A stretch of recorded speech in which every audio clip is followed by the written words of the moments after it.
Wherever you're going to surge this ball forward to get things started. Advantage is paid. Gribble and to stop. Prop kicks deep. Porter almost with the mark. Crump from Hooper. Kick was smothered.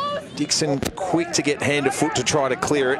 McFarlane compressing up the ground, lost his footing. And then Tom Goodwin, who's got the rugby union background, laid into him with the tackle. Since being at Werribee, he's been more a defender. 1 goal, 2 for the season so far. Playing predominantly in the defensive 50 to move the ball for the Tigers. Just can't quite sneak it in. So we've got score within 70 seconds here and celebrating like they've paid a goal. They have. Wow. Mellington receives. Here's Brew again winning the hard football. Tries to get it into a dangerous position. Brew gathers, snaps, goals.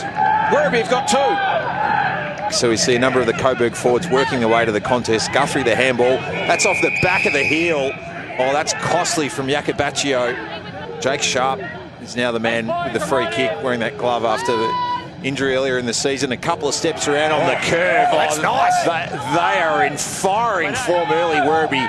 3 goals in 6 minutes. This is Louis Pinnock. Great to see him back. He's had syndesmosis in the ankle since round 7. And one of their best kicks. What can he do on this occasion? Wanted Porter. It just wasn't to his advantage. Might work okay in the end. They've got a 4th. Excellent finish from Bennett. Guthrie. To Benaki. Nice mark again taken by Brett. He's taken a couple of good grabs in this opening term. He goes short to Pinnock. Louis Pinnock, originally from Strathmerton, these days connected to Yarrawonga, and that's going to be 50. Came from the side of the mark. He wasn't the initial man on the mark. So Pinnock will step up and kick his 3rd of the season. Werribee with a very handy start. Yeah, we will. Is that still the same spot today? I think it is, yeah. I don't think a whole lot changes apart from... Maishman put it right there. Benaki didn't know he had Barrick behind him. Gone. But he has kicked 1-5 for the season. Sits 9th in the comp for uncontested marks, but he's got to have some awareness. Getting most of his footy from D50. Shifted forward. And hitting the scoreboard, and that is 6 to the Tigers. And you reckon that's just slightly above par with this breeze to quarter time. Why didn't he keep on running and make an absolute moral of it? That reminded me of Tim Membry down in Launceston. Werribee folding back, and Coburg quickly need to put a lasso around Sam Collins because he's got the game on his own terms again. That's his 7th mark of the afternoon.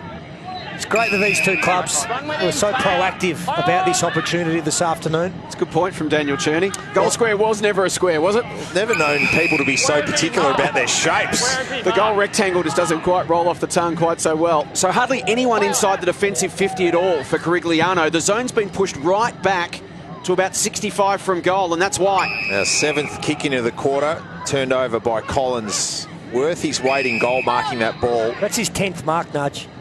McFarlane wide, Porter hits up.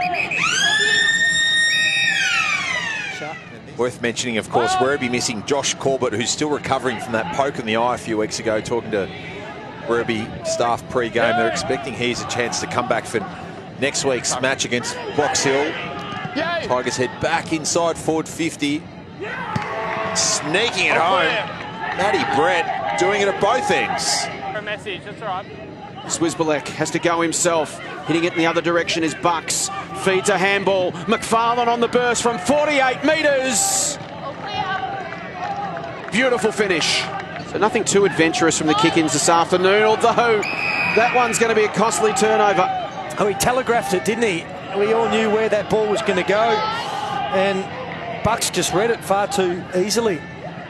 They'll kick it towards the top of the square. They'll compete 20 metres out from goal. Holding. Free kick, Nick Coughlin. You can only contest the ball with one hand. You're holding his other arm. Nick Coughlin, he's kicked 4 straight for the season. He makes it 5, and Werribee open up a handy buffer once again. Mellington and Sotomaco. Big fly from Berry. Down to Brew. To the open side for Coughlin, and that was a magnificent piece of stoppage work from Werribee. Coughlin's kicked 5 straight for the year. And now 6 straight. Big goal for Werribee as they pull away Play on. Margin sitting at 31. It was 35 at quarter time. Gribble can't gather. Taken high. Another opportunity just arises, and 50. So margin works its way to a game high 37.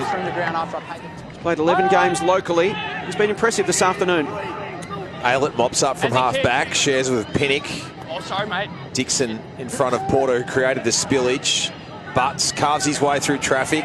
Stepping inboard, Henderson back to Butts. Kick to Barrick. Oh, nearly chopped off the man coming the other way. And Aylett, they kick in a gear. Gribble just skies it deep. Sharp looking for the body on Gregory, who gets the fist. To the front comes Gray with the crumb, the snap, and the finish. Brilliant goal, just the second of the afternoon to the left of screen. And a free kick against Gregory for a hold in the contest.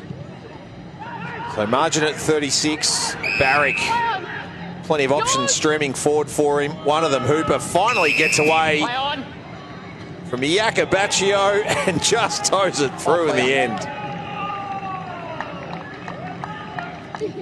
Collins to Gray to McFarlane. They've all been prominent this afternoon. And look at that kick from McFarlane. That can open things up. Nick Mellington hobbling on the far wing, which means there's a numerical advantage here for the Tigers. They'll try and exploit it. Bennett's kick wide. Porter chopped. Trade time. Next one. 15 for the season. The big haul was 5 against the Bombers a few weeks back. And adds his name to the score sheet. And they're working things out to the northern end here, the Tigers. If we can get a good 6 or 8 year block out of this guy, it's worth getting him at 24. Yep. Good tackle. Brew spears it back inside 50. Aggressive effort from Exon in the air. It spills to Hooper. He can line up goal, go again and kick another. 2 goals to Andrew Hooper. Yeah, no doubt about that. Line to the top of the square. Didn't kill the contest, so it spills to Gray. He gives it off. Butts a chance to kick his first in VFL football, but misses the lot. One of the things in the AFL charter about rule changes and difference making when you're making decisions is unique features of the game. Free kick abuse. It's going to be turned around against Coburg. But Sharp can go with the banana and gets the finish. I'm not going to cop that. So it's something else I'm sure the Rules Committee will take a look at. The impact late in quarters. Well, the intensity and work rate just has dropped away a little bit. And there's the siren. Comfortable 47-point win in the end for Werribee. They were made to earn it. Coburg came back at them in the second quarter. Werribee took control late in the third, and in the end cruised to a 47-point win.